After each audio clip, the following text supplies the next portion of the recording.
Bienvenidos a The Deep Dive.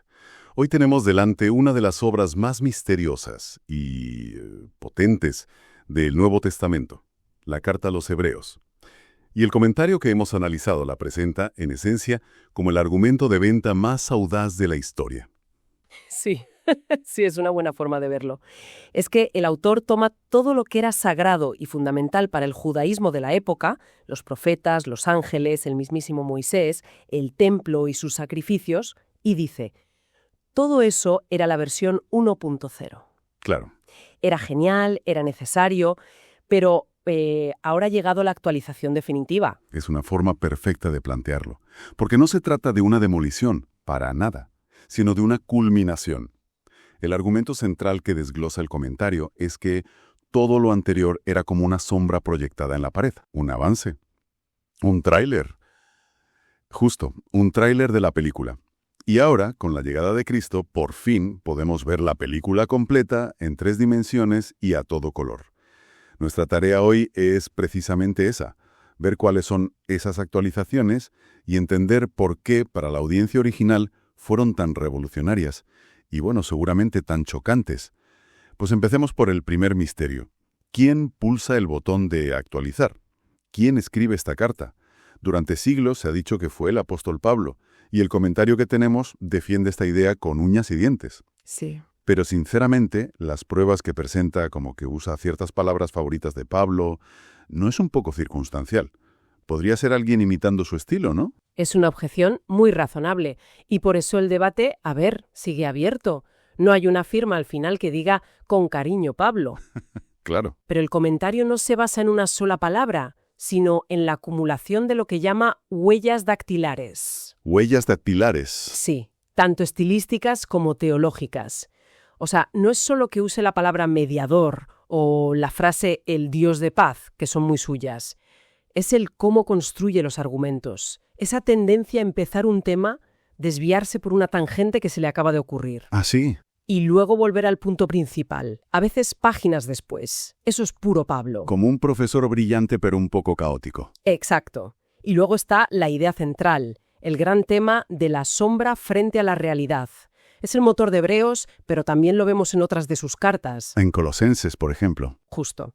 Cuando en Colosenses dice que las fiestas y las leyes dietéticas judías son sombra de lo que ha de venir, pero el cuerpo es de Cristo, el comentario argumenta que si sumas el vocabulario, el estilo digresivo y los grandes temas teológicos, el perfil que emerge se parece sospechosamente al de Pablo. No es una prueba de ADN, pero casi. No es una prueba de ADN, pero es un retrato robot muy, muy convincente. Vale, aceptamos el retrato robot por ahora. Una vez dentro de la carta, el autor no pierde el tiempo. El primer capítulo es una declaración de intenciones potentísima, estableciendo la primera gran actualización. Jesús es superior a los profetas y, aquí viene lo fuerte, a los ángeles. Y esto para la audiencia del siglo I era un bombazo. De verdad, hoy pensamos en los ángeles como figuras de postales, seres etéreos, con alas, pero en la teología judía de la época eran seres cósmicos de un poder inmenso. Claro. Se creía que la ley de Moisés, el pilar de su sociedad, había sido entregada a través de ángeles. Eran los intermediarios entre Dios y la humanidad. Así que rebajarlos de categoría no era un asunto menor. En absoluto. Y el autor de Hebreos lo hace de una forma demoledora. El comentario analiza cómo lo consigue citando las propias escrituras judías. Dice, ¿a cuál de los ángeles llamó Dios jamás hijo? A los ángeles se les describe como vientos o fuego, es decir, parte de la creación, sirvientes.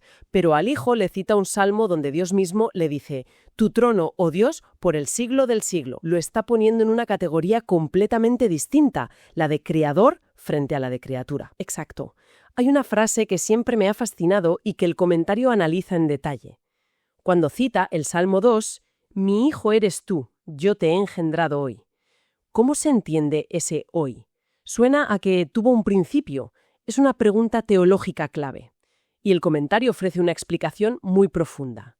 Ese hoy no es un día en el calendario, no es un punto en el tiempo, es un sempiterno ahora. Un concepto difícil. Es difícil, sí. Pero la idea es que en la eternidad de Dios no hay pasado ni futuro, solo un presente continuo. Así que engendrado hoy no significa creado en este momento, sino que expresa una relación eterna e inmutable. Es la manifestación constante de su identidad como hijo. O sea, no es que empezara a ser hijo, es que es el hijo, siempre. Precisamente. De acuerdo. Primera actualización establecida. Cristo está en una liga celestial completamente diferente. Pero, justo cuando pensamos que el argumento va a seguir subiendo, el capítulo 2 introduce una paradoja increíble. Este ser divino, superior a los ángeles, fue hecho un poco menor que los ángeles. ¿Por qué dar este paso atrás? Ahí está el corazón del Evangelio según Hebreos. Es una de las tensiones teológicas más bellas de toda la Biblia. Sí lo es. El análisis del comentario es claro. No podía ser el capitán de nuestra salvación desde la distancia, desde su trono celestial. Para rescatar a la humanidad tenía que convertirse en uno de nosotros. Tenía que participar de nuestra misma carne y sangre. Tenía que bajar al barro. Literalmente. El texto dice que tenía que gustar la muerte por todos. Y ese verbo, gustar, implica una experiencia personal, amarga y real. No fue un trámite. Entiendo. Al hacerse humano y morir, podía lograr dos cosas que eran imposibles de otra manera. Primero, destruir el poder del diablo, que se basaba en el miedo a la muerte. Y segundo, y esto es crucial para el resto de la carta, convertirse en un misericordioso y fiel sumo sacerdote. Claro, solo porque sufrió y fue tentado puede ahora compadecerse de nosotros. Exacto. Su sufrimiento no fue un accidente, fue su cualificación para el puesto. Y siguiendo con las comparaciones, después de los ángeles, el autor aborda a otra figura intocable, Moisés, probablemente el personaje más venerado de toda la historia de Israel. Y aquí también el argumento es sutil pero demoledor. Sí, el autor lo hace con un respeto exquisito, lo cual hace que la conclusión sea aún más potente. Primero los pone al mismo nivel. Dice que tanto Moisés como Cristo fueron fieles en la casa de Dios. No le quita mérito a Moisés para nada. ¿No? Pero luego viene la distinción clave. Es como comparar al mayordomo más leal y eficiente de una gran mansión Con el hijo del dueño. una analogía fantástica. Uno trabaja en la casa, el otro es el heredero de la casa. Has dado en el clavo. Moisés fue fiel como siervo en la casa. Era parte de la estructura, un administrador de un rango altísimo, pero un siervo al fin y al cabo. Cristo, en cambio, es fiel como hijo sobre su propia casa. Y va más allá, ¿no? Sí, de hecho el texto va más allá y dice que Él es el constructor de la casa. La diferencia no es de grado de fidelidad, es de naturaleza y estatus. Moisés es una parte fundamental de la historia de la salvación, pero Cristo es el arquitecto y el señor de esa historia. Vale, si Jesús es superior a los profetas, a los ángeles y a Moisés, queda por abordar el sistema central de la religión judía, el sacerdocio y los sacrificios del templo. Aquí es donde el autor saca su argumento más complejo, y para mí el más fascinante, centrado en una figura misteriosísima llamada Melquisedec. Sí, esta es la parte teológicamente más densa, pero es la columna vertebral de la carta. El autor necesitaba demostrar que Jesús podía ser un sacerdote aunque no fuera de la tribu de Leví, que era el requisito legal. Claro, el requisito indispensable. Exacto. Y para ello, rescata a este personaje casi olvidado del Génesis, Melquisedec, un rey y sacerdote, que bendice a Abraham. ¿Y qué tiene de especial este Melquisedec? Lo especial es lo que la Biblia no dice de él.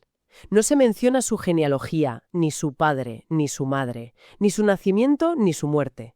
Simplemente aparece y desaparece. Está como suspendido en el tiempo. Eso es. Y el autor de Hebreos, con una genialidad increíble, utiliza este silencio de la Escritura para convertirlo en un tipo, un modelo de un sacerdocio eterno. Como no tiene principio ni fin registrados, su sacerdocio simboliza uno que no depende de la herencia ni está limitado por la muerte.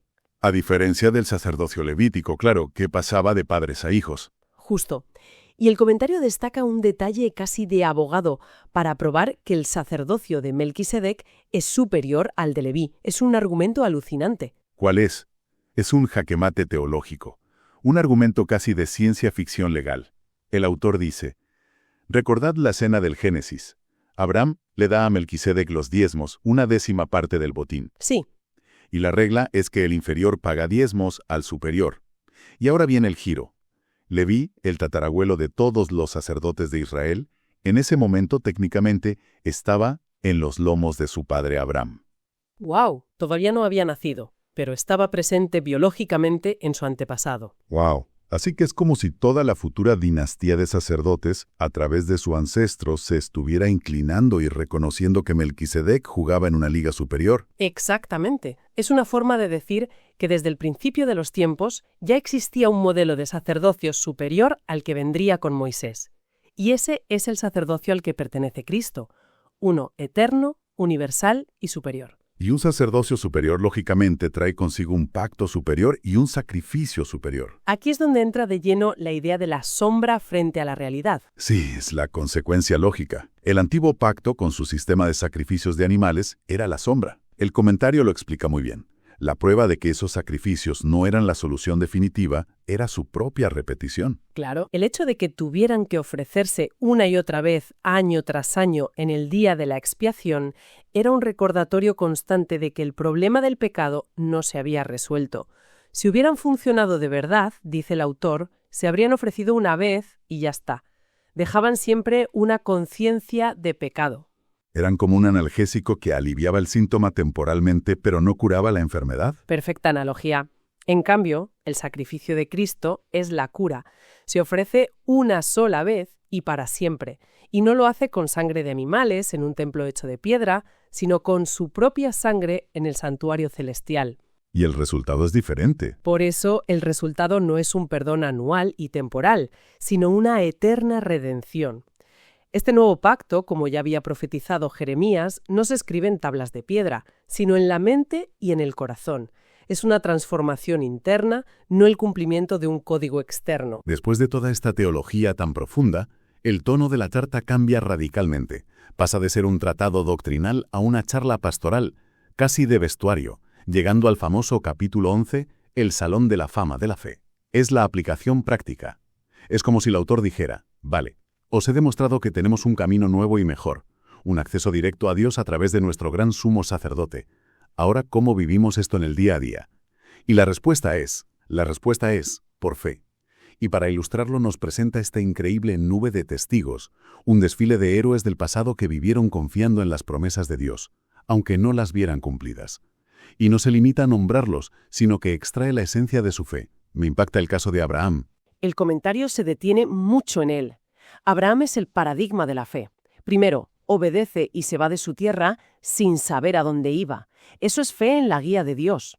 Ya. Luego vive como un extranjero en la tierra que le habían prometido porque su vista no estaba puesta en la posesión terrenal, sino en la ciudad que tiene fundamentos cuyo arquitecto y constructor es Dios. Y luego el clímax. Isaac. El clímax, por supuesto, es cuando está dispuesto a sacrificar a Isaac. El autor dice que lo ofreció creyendo que Dios era poderoso para levantar aún de entre los muertos y que lo recibió de vuelta, en sentido figurado, como una parábola de la resurrección. Vio el final de la película en el tráiler. Justo. Incluso Moisés, que podríamos asociar con la ley y las obras, es presentado aquí como un campeón de la fe. Totalmente. Y el comentario resalta una frase asombrosa. Dice que Moisés, por fe, eligió sufrir con el pueblo de Dios antes que disfrutar de los tesoros de Egipto, porque consideró que el oprobio de Cristo era una riqueza mayor. Está proyectando a Cristo hacia el pasado, sugiriendo que el sufrimiento del pueblo elegido siempre ha sido, en cierto modo, compartir el sufrimiento de su futuro Mesías. Pero esta vida de fe no es un camino de rosas.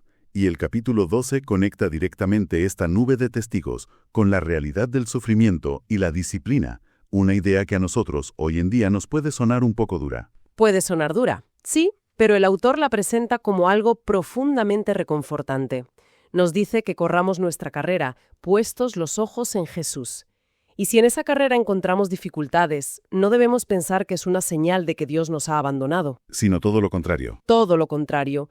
Lo presenta como la disciplina de un padre. La analogía es muy directa. Dice que si Dios no nos disciplinara, seríamos como hijos ilegítimos. Es un enfoque muy contraintuitivo del sufrimiento. El comentario lo explica no como un castigo por haber hecho algo malo, sino como el entrenamiento de un padre que ama a su hijo y quiere que alcance su máximo potencial. Es una prueba de que perteneces. Eso es, de que eres una hija o un hijo legítimo y de que tu padre está invertido en tu crecimiento.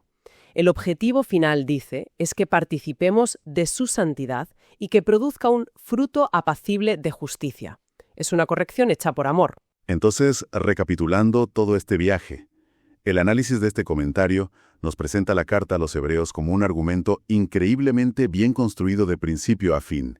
Todo, desde la identidad de Cristo hasta la vida de fe, gira en torno a esa idea de la actualización definitiva. El Hijo superior a los ángeles, el sumo sacerdote perfecto de un pacto perfecto, con un sacrificio perfecto, absolutamente. La imagen final que nos queda es la de un sistema religioso, el del Antiguo Testamento, que fue divinamente diseñado, pero que era por su propia naturaleza temporal y preparatorio. Fue construido para ser reemplazado. Fue construido para ser, en última instancia, conmovido y reemplazado por algo eterno e inconmovible. El comentario resalta a esa cita del profeta Ageo que usa el autor en el capítulo 12. Dios conmovió la tierra cuando dio la ley en el Sinaí, pero ha prometido que la próxima vez conmoverá no solamente la tierra, sino también el cielo, para que solo quede lo que no se pueda sacudir. Eso es. Para que permanezca el reino inconmovible que los creyentes han recibido. Es una imagen de una potencia tremenda. Y eso nos deja con una reflexión final. Si el sistema religioso más antiguo, detallado y divinamente ordenado de la historia fue diseñado desde el principio con una fecha de caducidad para ser trascendido por una realidad superior, la pregunta que inevitablemente surge es: ¿qué nos enseña eso sobre las cosas que nosotros consideramos permanentes en nuestras propias vidas, en nuestras creencias, en nuestras instituciones o incluso en nuestras seguridades personales? Claro. ¿En qué estamos construyendo? ¿En aquello que puede ser conmovido y un día derrumbarse? ¿O estamos invirtiendo en ese reino inconmovible del que habla la carta?